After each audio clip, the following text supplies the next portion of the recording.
না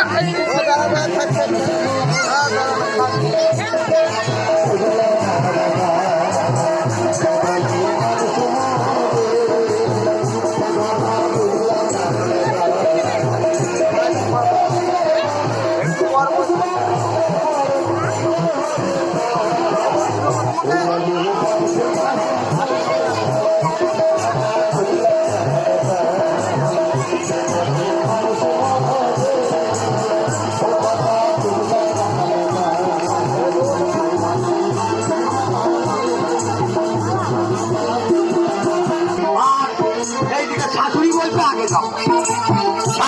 বুঝিয়েছে বৌমাকে দেখ মা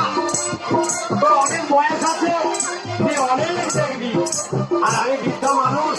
আমি আগে যাই বললো ঠিক আছে মা যাও আর মা গান শুনতেছে ঘুমিয়ে যাচ্ছে তারপরে সকালবেলা বলছে মা কেমন সত্যি শুনলো গো বলে আচ্ছা আচ্ছা আচ্ছা ভালো নয় বলছে ঠিক আছে